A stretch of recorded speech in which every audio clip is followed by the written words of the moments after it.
to a new Comic Crusaders podcast special, one of those GeekFest specials. That's right.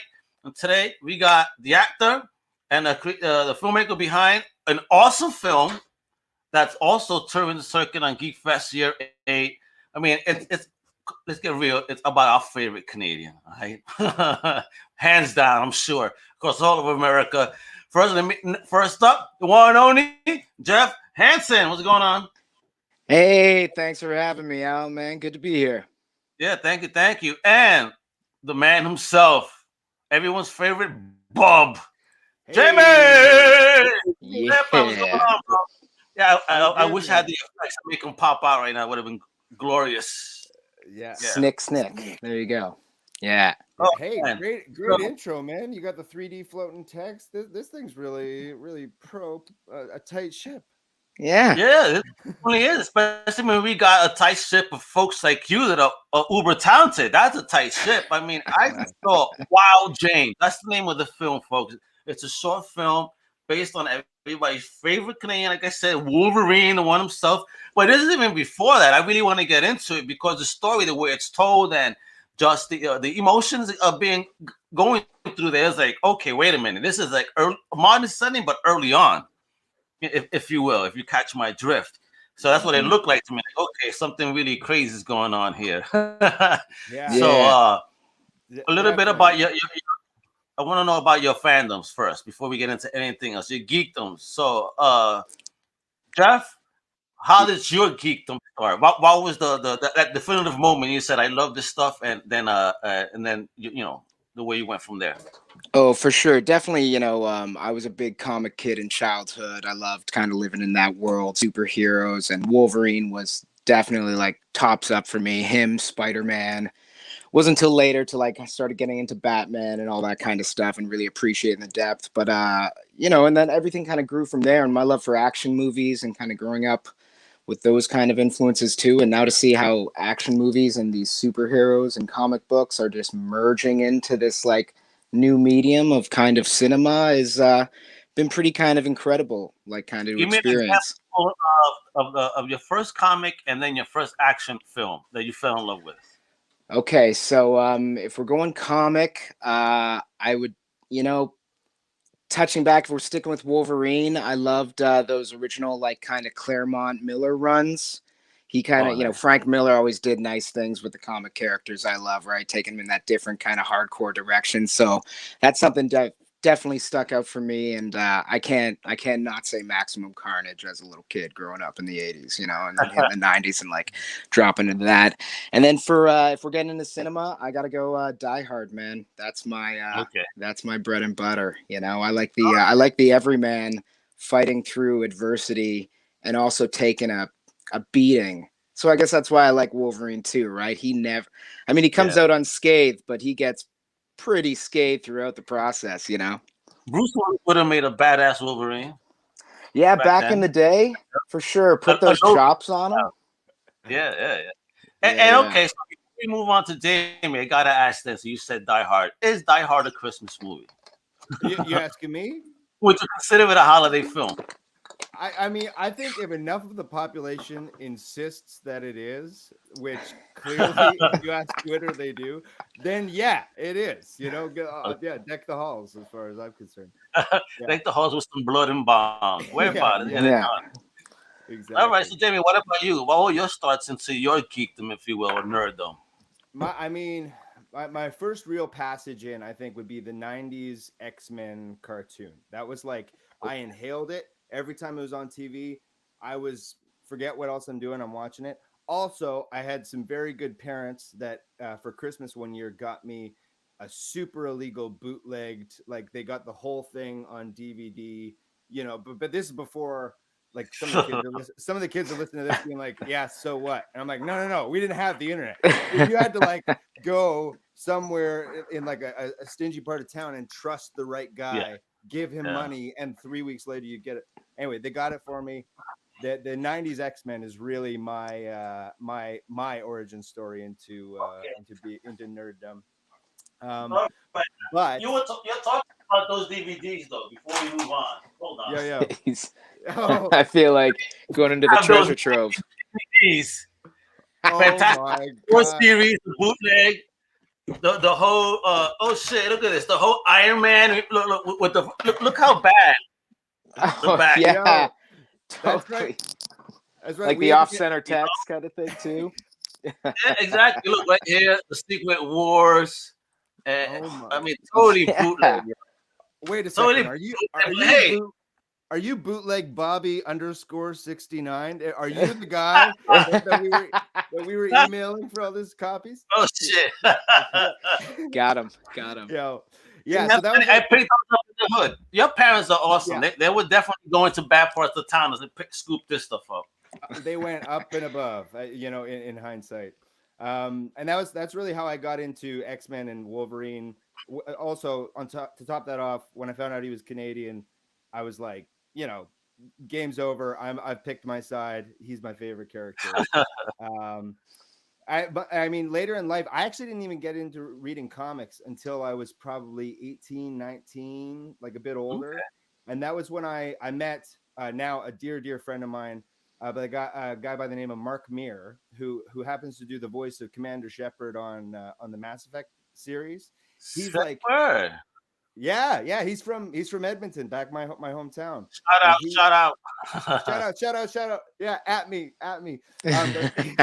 But he got me, like, he basically spoon-fed me comic book series, and my I guess my big favorites would be Secret Invasion, Batman Hush, and Walking Dead. Also, I loved, as it was maybe like I loved in the beginning. I have since fallen off, but I was inhaling that one. Read Punk Rock Jesus, please. That's my recommendation for you. All right, Punk Rock. You'll love it. What's that? Yes, Punk Rock Jesus by Sean G. Murphy. Check that out. Yeah. You'll love it. Trust me. It's twisted. It's like the way I explain it to people is think the Truman Show, but with a clone of Jesus Christ. Yeah. Right. Okay. Okay. You wrote that down, yeah? Yeah, I did. I got it down here. Good. You need that in your life, guys. So, before we proceed, I want folks to know, what we're talking about here. I mean, what is this film that they have? Why this love for Wolverine? And this is definitely a display of the love for Wolverine in this short film right here. So, folks, get ready for the trailer of Wild James. Fucked it up. They know. We're leaving tonight. We're going somewhere safer for people like us. What are you doing out here all alone, Bob? I'm done running.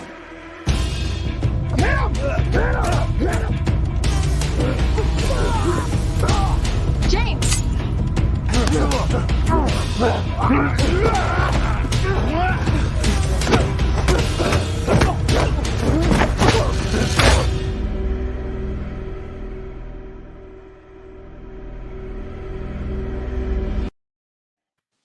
Vicious. Oh yeah. Wild James, so hot right now.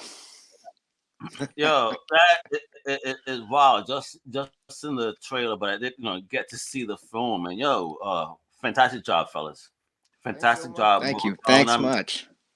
Where was this film, first of all? What's the setting? I'll let you go for that, Jeff. Yeah, well, we basically we shot this piece over 2 days. One down in a little secluded, I mean, like, just we work this one. We take pride in being able to do a lot with a little time, and just like great long days for sure. That fight day was a journey. We made sure we had a little spacing between those two. That's definitely. Maybe that's why he kicked their ass so well in that little scene that we saw. Plus, what's in the movie? I mean, he was just angry. All right, let's get it done. I need to sleep. Yeah, indeed. Yeah, he was feeling it. Yeah, but so we down kind of in kind of southern banks of Toronto near Cherry Beach in a little secluded area. We just found a little kind of cove way, and we shot the fights in there, and then after that, we took it to a separate location, and we did all our kind of like,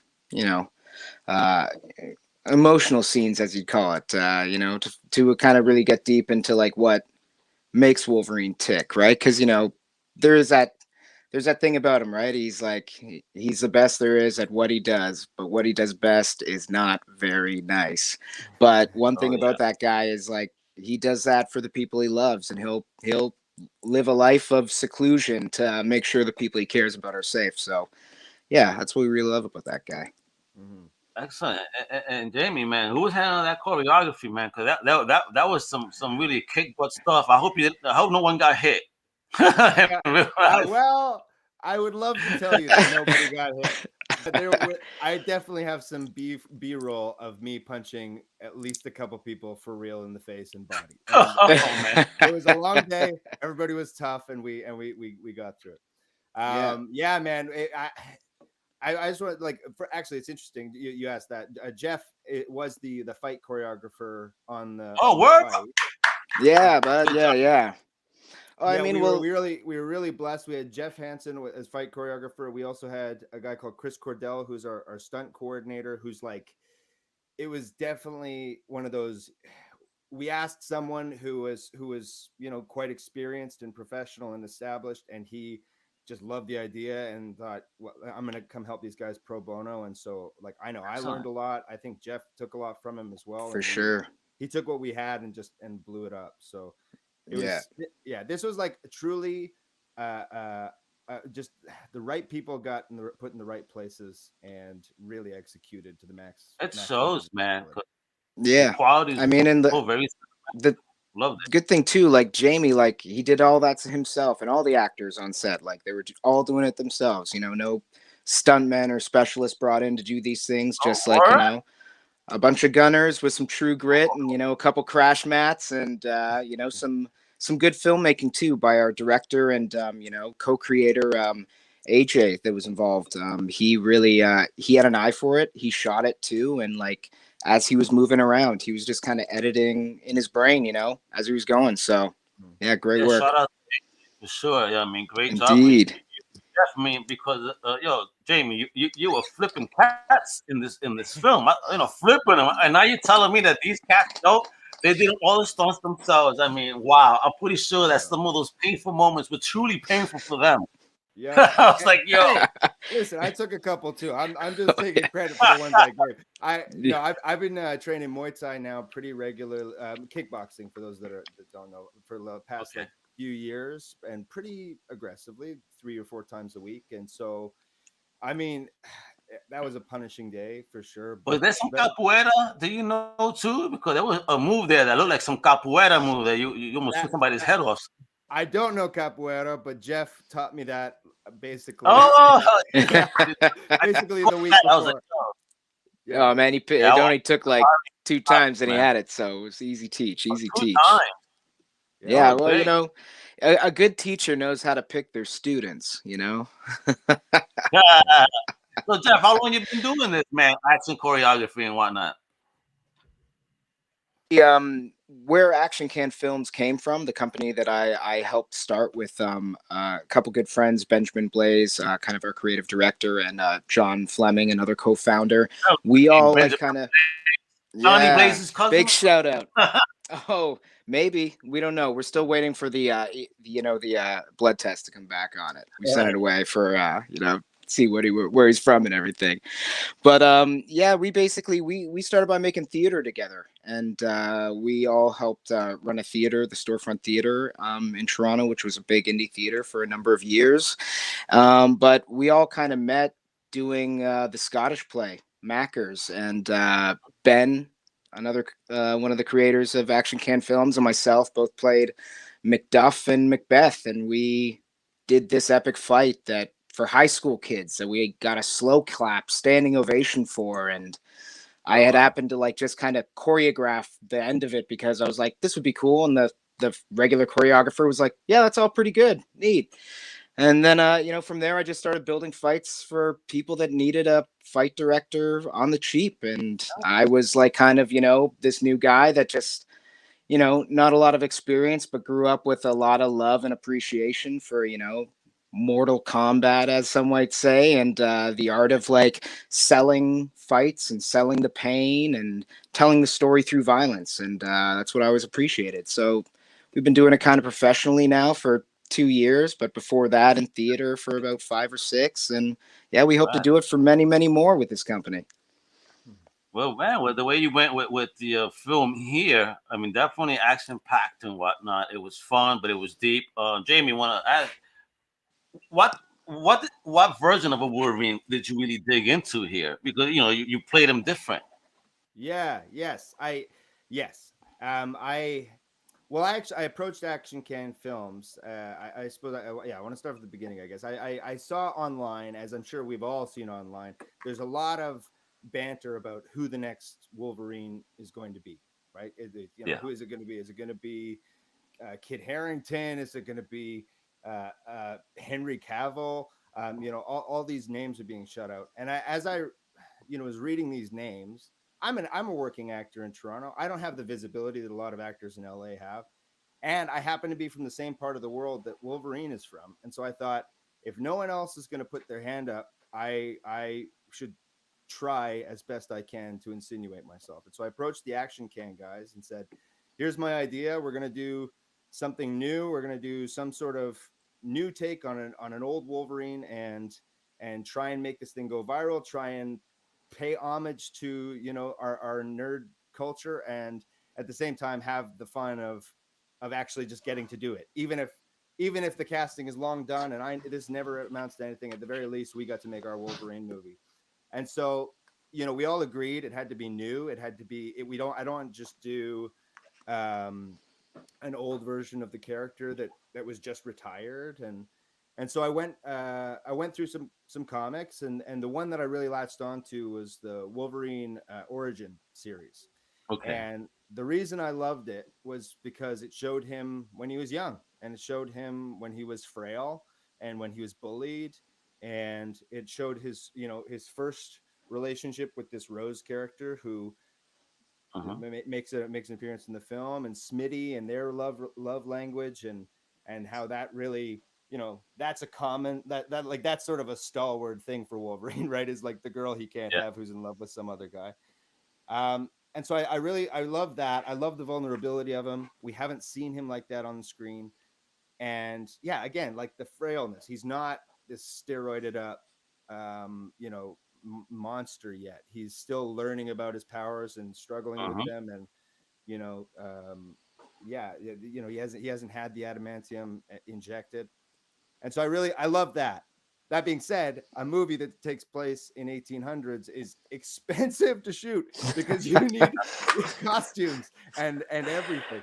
And so we thought, we're going to do that. We're going to take that story and that bone structure, and we'll just apply it to modern day rural Alberta. This is the same, the old story of like small town kids not being afraid to leave their hometown.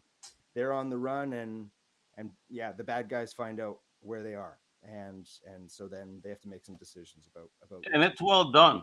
It's a great approach, a very modernized take. This is something I could see even as a TV film show. I mean, because what made me, even before I saw the ending, I was already thinking, wow, this kind of reminds me of Wolverine, the comic book series after the Frank Miller, the Logan, when he was more of Logan. So and then here you go at the end, I see homie have that jacket, and I was like, wait a minute. I love it. I was catching these little things that y'all were doing. I was like, oh man, that's really, really cool, the way to kind of really connect that. Even again, it's just fashion, but if y'all remember the comic, it's like, oh shit, it's really associated. Well done, guys. Well done. Yeah. I mean, that really means a lot, and like especially coming from a fellow like yourself, because those were like intentional, and we were really hoping that the people that could recognize those things would eat them up with as much joy as definitely. I mean, anyone could actually enjoy the film. It's just a fun little short film. But those of us that come from comicdom, probably find things like that and appreciate it a little bit more than most. Yeah, we layered in those Easter eggs for sure. Yeah, there's probably more. I gotta do another rewatch because we're doing some love great those stuff. little bits. Yeah, maybe the true fans, true believers out there. Indeed. Yeah, so, tell your friends and family about it. They could have a watch too. Absolutely. And talking about where they could watch it, let's give a shout out to GeekFest Film Fest right now. Be right back. Yo. Exactly. Yes.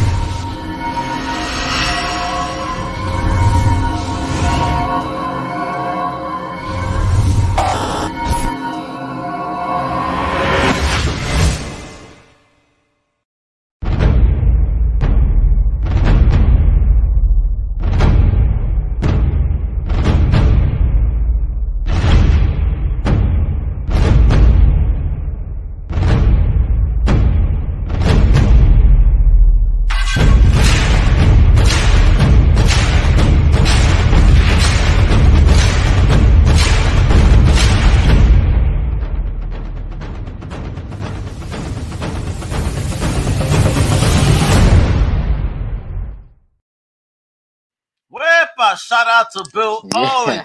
That's GeekFest Year. Hey, everybody, you know what to do over here. Very simple. All you gotta do is go check out geekfestla.com, and you could check out not just the Wild James film there and find out what that's showing, but I will see all the amazing creators that are also on the roster right here. But obviously, you definitely gotta take a look at Wild James. So, what's up here, man? How excited were you guys when you actually got selected for Geek Fest, man? We were just talking about that. We were like extraordinarily excited. Yeah. Check all our Instagrams for all our individual celebrations. But we, as we were saying, we made this thing very much as just a love letter to our geek culture and as an opportunity to play in the sandbox of our favorite characters that we've usually can only just enjoy reading or watching. And like the fact that we just made this like call into the universe and the geek universe called back was such a validating experience. So yeah, I mean we're over the moon. We're celebrating over here as best we can totally in these current pandemic situations. We just hope that like possibly soon we'll be able to maybe even get to one of these, and actually like experience like this is great and we love our connection with our fans any way we can, but it would be great to like get some in-person experience with people and let them know how much we appreciate how much they love the film. Yeah, shake some hands. Get a hug, for people saying, "Oh my God, you were amazing, Wolverine!" Yeah. I can't wait to hopefully meet you guys one day, have a beer, and talk to Wolverine. Just please keep the claws at home, please, guys. Yeah, no problem. He's learning to control them. Like that was just we promise it was a one-time thing. That's right. All right, yeah. I don't want to a one-time thing. Is there a possibility of getting another fan film, in the future, or is there something else in the pipeline? I mean, can you tease? Sorry, say it again. If you want to be teasing. Well, I mean, like we love seeing new life breathed into this project. So you never know what the future might hold for it. Like I think we're all definitely interested in exploring further, especially if people are interested in seeing that kind of product. For us at Action Can Films, we've got a couple other pieces going into some other film festivals that we're really excited about. Some things in pre-production. What we got? Well, we have this one called Mere Finish that is played at a couple festivals that we're looking to drop soon. Another one called ROI that we're is playing a couple places. We're waiting to hear from a couple others, and we got a lot of projects that we're ready to get rolling on. So we just want everything to clear up so people can start working safely and securely again. And we're going to be bringing some more quality entertainment your way again for sure. Excellent. I want to ask because I have a director on the team. He's always interested in equipment used. Do you happen to know what type of equipment the movie was filmed on? Oh, good. Oh man, what was that? What was that camera called? Oh man, jeez. Well, I can tell you, we really just filmed it with one camera the whole time. Oh, I don't think 2 days. It kills me. Crazy. I don't know. Yeah, man. I don't think it was a red. I don't think we were going on a red. You know what? We'll put a post up about it. Check our medias, and we'll let you know what the camera was. All right. Sure. So, another question here. It took 2 days to film, but how long to edit? Months. Do you know that? Months. I mean, months. It was a long. I mean, well, weeks. Well, weeks. It took a long time for the music to be composed, which was all freshly done. That's all original music. Oh, nice. Yeah. I mean, yeah. Again, everybody, like, there were a lot of people reaching down to help. And we were spoiled for talent. A lot of this was done on, like, as Jamie was saying, like, a lot of people reached out to help. A lot of people doing stuff on their own time too. AJ, who directed it, also edited it. So he had kind of put everything together. I went and sat in with him for a bit as he was putting the fight together to help him kind of cut that part. So yeah, I mean, it definitely took its time. Post-production is always a little bit of a grind when the movie kind of really comes together and can really possibly alter and change a bit. But yeah, I'd say like a month and a bit, I think, until we started really kind of like having a final product. Mm-hmm. Okay, there we go. Give me one moment.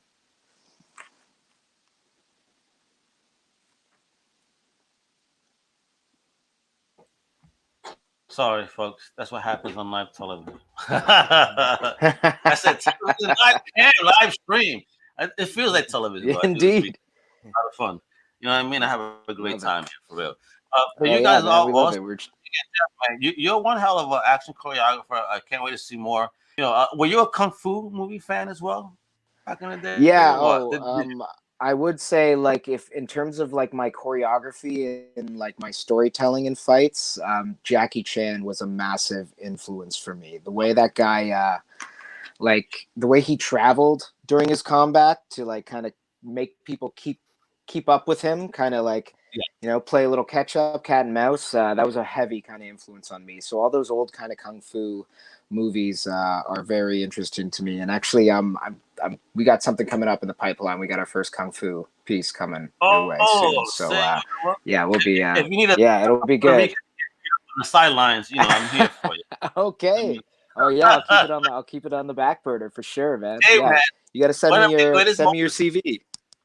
Let me tell you, one of my greatest moments as a teenager was there was this man that I worked with, and he called himself a Wing Chun master, right? But there was also some actual kid that I worked with that was taking all these classes. So he goes, well, if this guy does this to you one day, just do this, and he's gonna drop like a sack of shit. I said, all right, bet. So the day came. That he said he wants to teach me something. I remember what my boy told me. I dropped him quick. And unfortunately, I dropped him in front of everybody. So he talks all this stuff. He was a master. He started getting into these poses to try and really get all kung fu out of me, like some action film. I was ready. I was gonna start throwing crates at him. Let's get it done. Oh yeah, man. I mean, kung fu's something, but those street fights. I feel that. That for sure. Tell me, what was a street fight, bro? You got to use whatever's there, man. Yeah. Have you been in a street fight? Oh man, I'm the man of 1,000 stories, but I'm the guy that got like dragged by a car for 3 blocks at like high speeds. I'm the guy that like almost got his ear torn off by a crazy crackhead. Like I've been in some situations.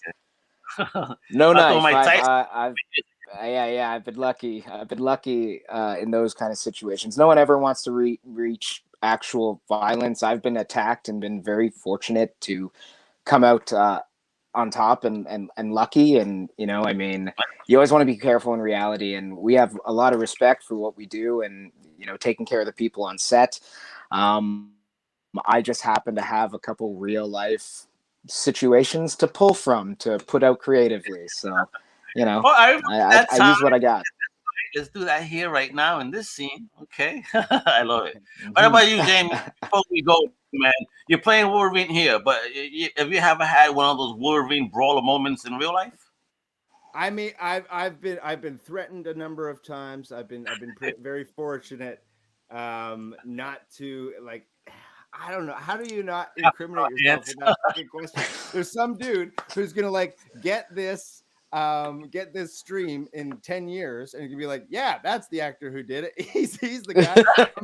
I'm gonna get him for this. But no, I'm a non-violent person like Jeff. I think I get my violence out in the gym, and that's lots of fun. That being said, that time that I was on crack and I tried to get Jeff's ear, that was pure violence. And Yeah, I would do it again. We squashed that beef, though. It's all about forgiveness over here. That's actually a good question. If Wolverine took crack, being that he has a healing factor, how long will his high last?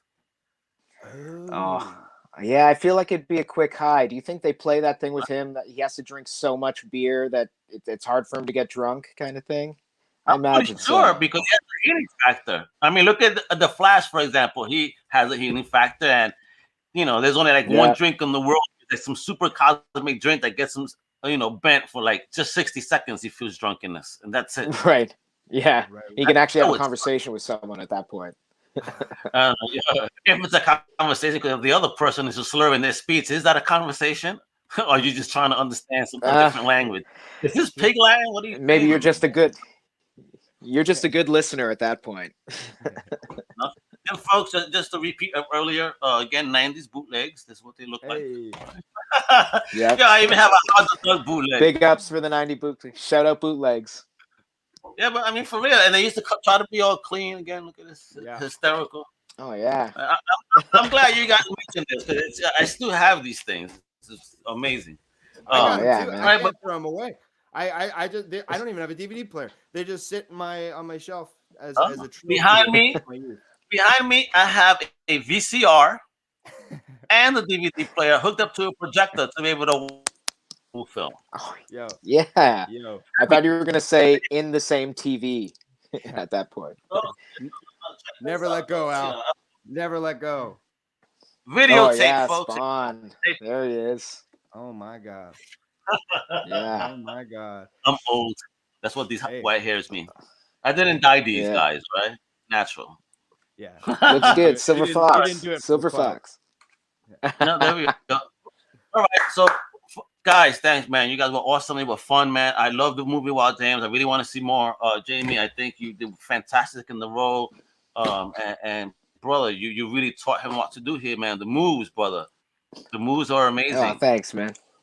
You guys got great input all around from everyone. Action Can has a fan in this Puerto Rican right now, yo. For real, for real. We appreciate it. Thank you. Like and subscribe. I love it. We will do the same. Yeah. Yeah, right here, folks. So again, you can visit the website and find out what Action Can is up to at actioncanfilms.com. And of course, you can follow them on YT or Instagram at Action Can Films. Be sure to take a look. All right. And of course, I've been scrolling along at the bottom. You can follow Jamie at the Jamie AV. You got Blais Benjamin, the Handman, Flemington Steele. That's a funny ass name. Yeah. Maddie Gouveia, Stunt Cordell. What? Sabrocco. Wow, that's a bad one. I messed that up. Sabrocco. That sounds like the and makeup by Ashley Bear. AJ Valley. All right, so folks, be sure to check them out, and most importantly, make sure to check them out at the GeekFest Film Fest. Find out where you could view it, geekfestla.com. And with that, once again, Jeff, Jamie, you guys are amazing. I'm going to close out the show with folks. You know how it go, right? Huepa, para que tú sepas, amigo. Hasta la próxima, mi gente. We out.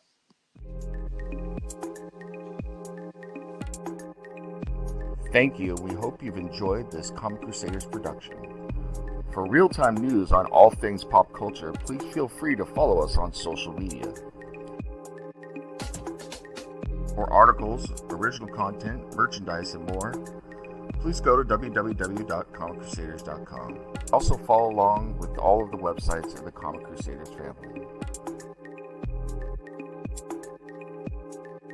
As always, if you like this content, please click like and subscribe to the Comic Crusaders YouTube channel.